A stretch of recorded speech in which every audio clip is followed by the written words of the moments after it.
From the Denver Broncos Media Center, welcome to Broncos Country Tonight with Ryan Edwards and Benjamin Allbright.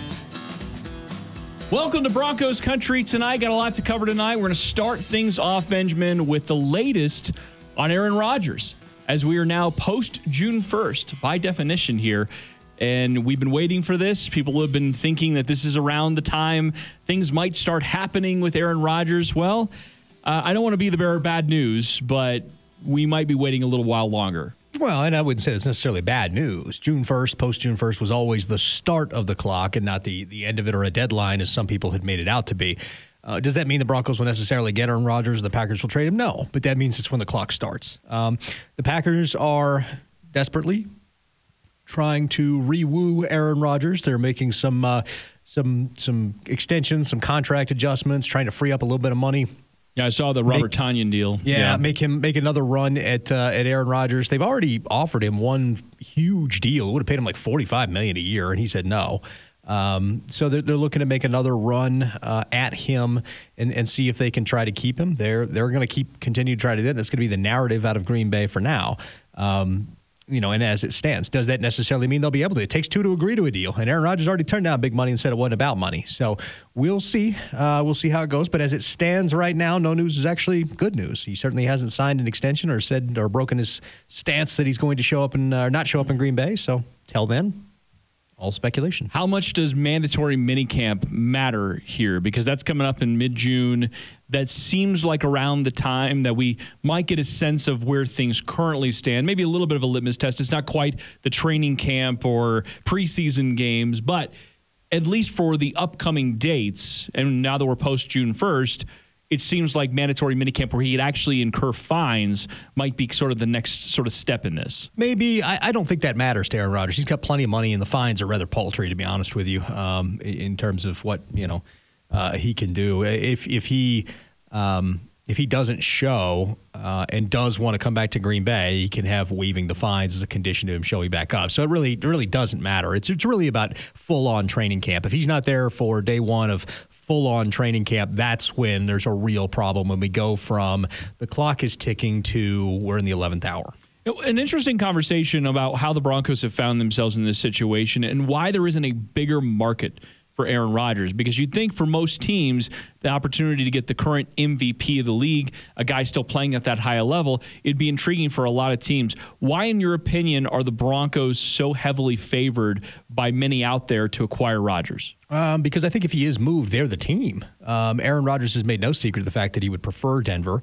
They're in the AFC, so you don't have to deal with any NFC kind of stuff, in conference type stuff from the Packers. And if you look around the AFC at the teams that need a quarterback and or could absorb his contract, that's pretty much Denver Broncos are pretty much the list. So I think it's an obvious choice, an obvious connection. They have all the things that he would want, including a ready-made defense, something he's not really had in Green Bay. And I think it gives him the best opportunity to be as competitive as he wants to be. So because we've said for a while, as it relates to the Broncos quarterback position, that whatever they decide or whatever they figure out with Teddy Bridgewater and Drew Lock this year, let's just say they have to go into the year with those guys, it doesn't work out. There are many quarterbacks potentially on the other side of this thing, including, say, Russ Wilson, Deshaun Watson, maybe even Aaron Rodgers. But that also potentially opens up more teams that would also be vying for those quarterbacks. So is this one of those, if you're the Broncos, you try to strike while the iron's hot, while there aren't a lot of teams in the mix? Again, this is all assuming that he actually gets, well, not released, but the option becomes that he gets traded.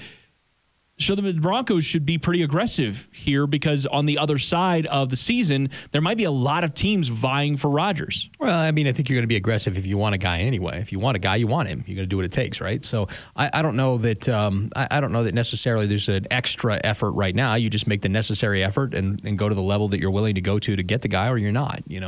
As was the case with Matt Stafford, for instance. The Broncos were willing to go to a certain point but not go further, and obviously it wasn't even close to being what the Lions wanted or could get. So I think if you're George Payton, you set a price that you're not willing to go beyond. You put that out there, and you if Aaron Rodgers gets made available, you go for that. And if it gets him, cool. And if not, then you really didn't want him. So organizationally right now, I guess for both of these franchises, as they sort of wait this thing out, The Broncos have made the move that they said they were going to all along. George Payton said he was going to bring in competition for Drew Lock. That's exactly what he did in Teddy Bridgewater. They're having OTAs. You're seeing the open quarterback competition. And for the Green Bay Packers, they brought in, half a dozen quarterbacks just to hedge potentially. But both teams are kind of in a little bit of a holding pattern. If you're the Broncos, though, how do you approach this? You make any kind of different adjustments in your plans for the upcoming season? Do you hold a certain amount of, I guess, potential back where you're not pursuing other free agents? You're not trying to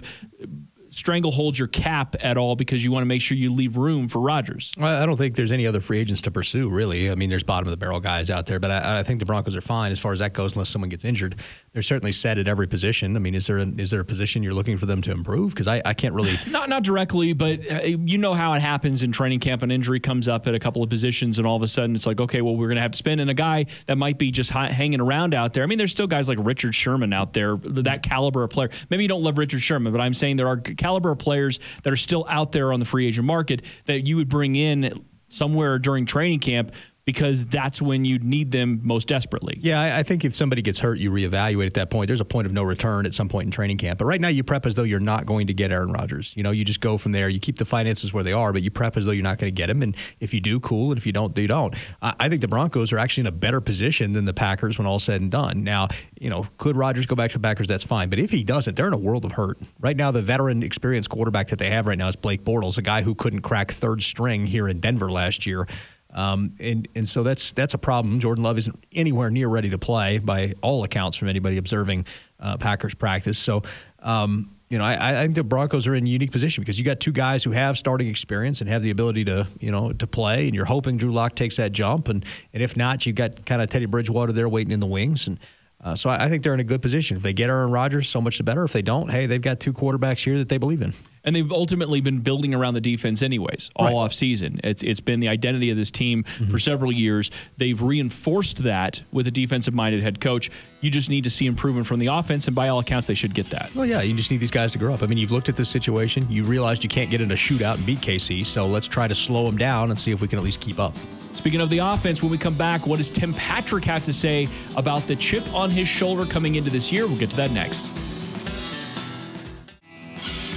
Welcome back to Broncos Country Tonight. Here are Ryan Edwards and Benjamin Allbright. Welcome back to Broncos Country Tonight. Tim Patrick spoke earlier this week, and he had some really fascinating points to make about where he's at, where the offense is at, and more importantly, what I thought was kind of interesting about sort of the chip on his shoulder. Now, obviously, when you're a late drafted or undrafted player, we see this all the time. Guys have a chip on their shoulder. They come into the league. They want to prove something. He says he sees himself right now as a second-round player because he got the second-round tender, something that we knew was going to happen. We said coming into the free agency cycle that he was going to be a guy that was going to be tendered, probably a second-round tender, because there was going to be interest for him out there. But I thought it was kind of interesting during his press conference, he brought up how he actually, as a chip on his shoulder, he's saying, well, why wasn't I a first-round tender guy?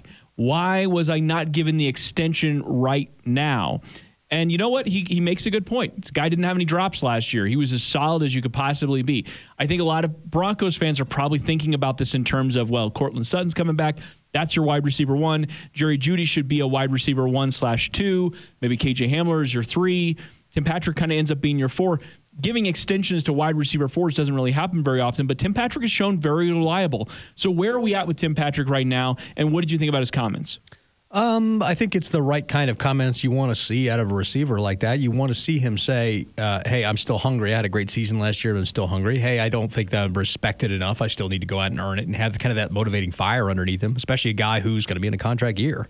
I love the fact that he said that he did, you know, he was upset that he didn't get a first round tender. It's only like $1 million more. It wouldn't have been that much. And a first round tender on a player says we're committed to you. A second round tender says we like you, but if somebody gave us a second round pick, we'd let you walk.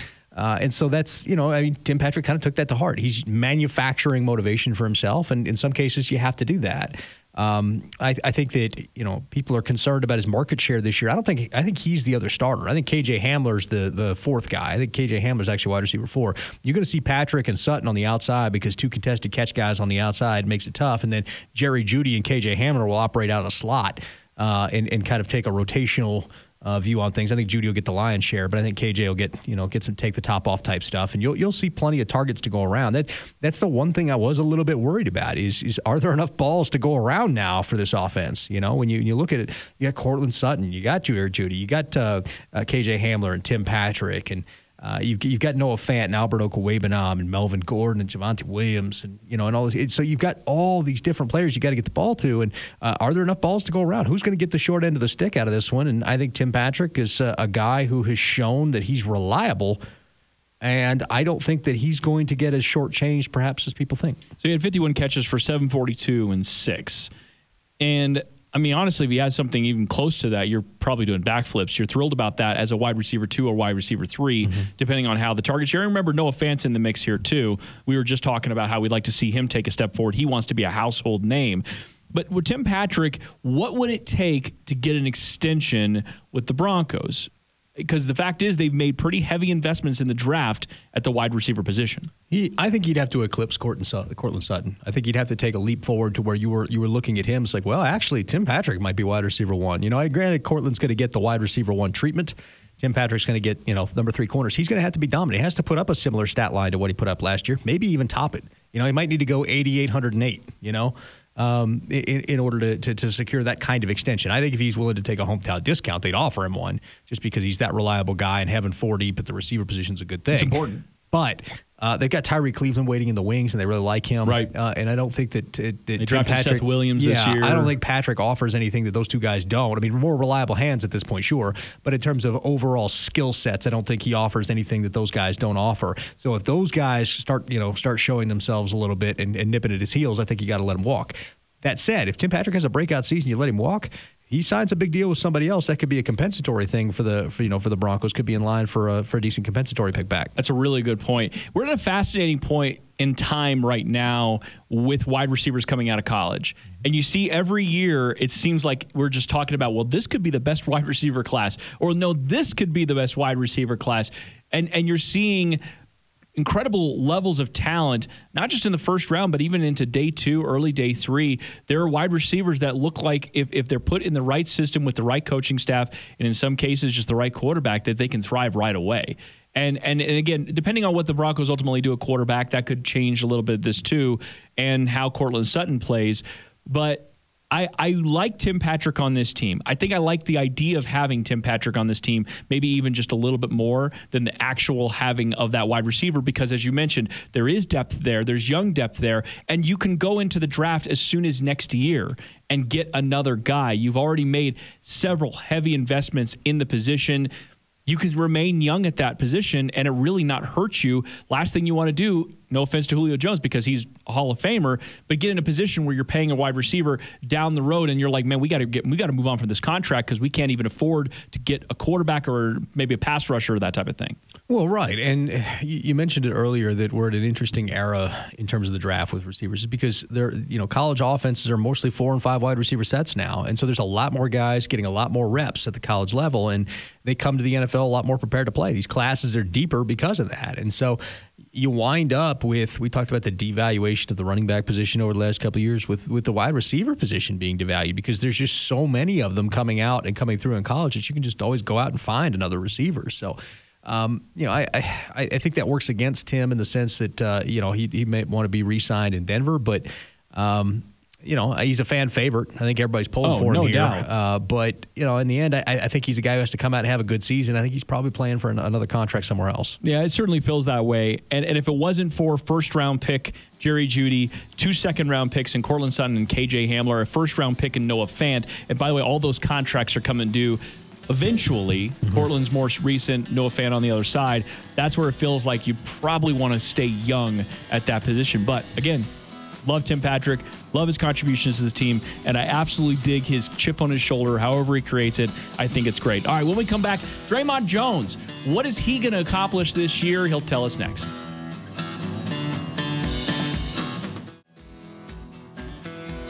Welcome back to Broncos Country Tonight. Here are Ryan Edwards and Benjamin Allbright. Dre'Mont Jones, spoke with the media, had some really fun things to say. I thought the point that he brought up about having an opportunity to have both Von Miller and Bradley Chubb out there on the field is kind of an interesting one because he really hasn't had it. And Dre'Mont has been a little bit of a part-time role player on the defensive line, but we've seen some flashes. Had 6.5 sacks last year.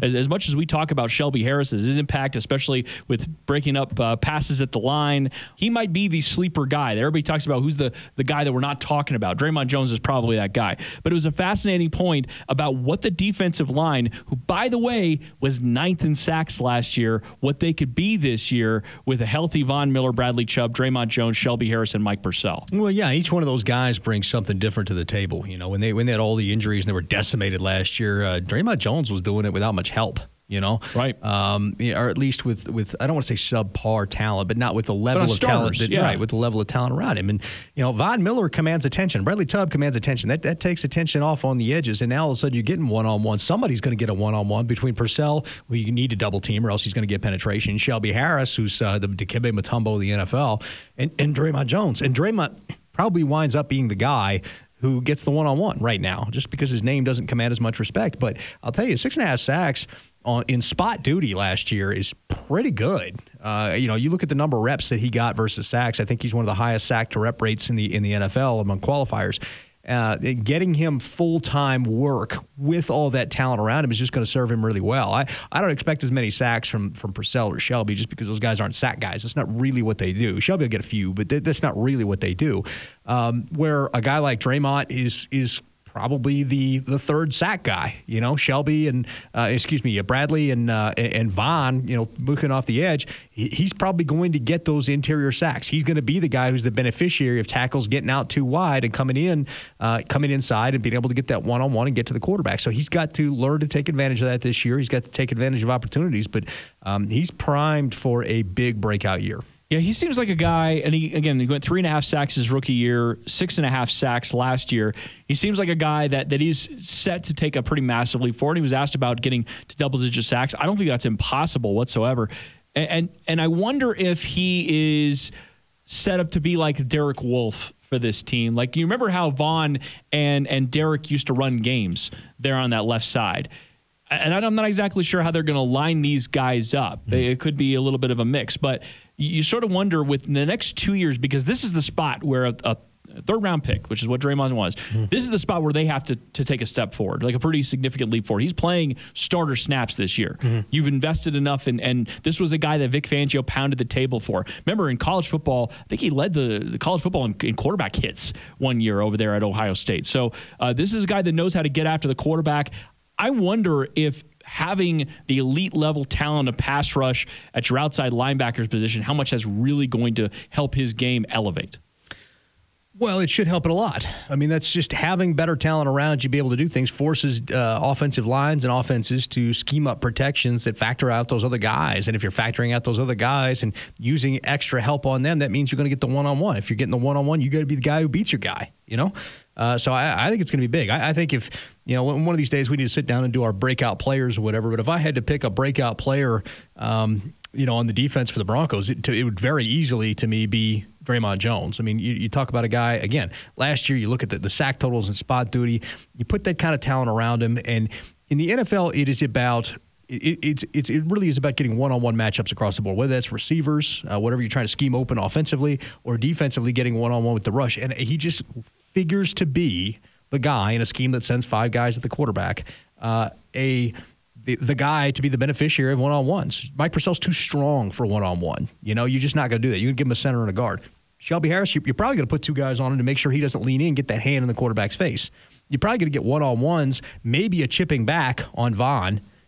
Bradley, if Von isn't up to par and getting totally healed, but you got to pick your poison there. At some point, you got to pick your poison, and then with everybody else going backwards, and then the occasional Alexander Johnson blitz on top of it. Well, now all of a sudden you've got too many bodies. You can't account for all of them. So, I really do think that Dre'Mont's primed for that big year, and that offense is going to have trouble scheming to stop this defensive line and these pass rushers if they all stay healthy. So let's talk about that for a minute here on the defensive line, because it is a rotational position.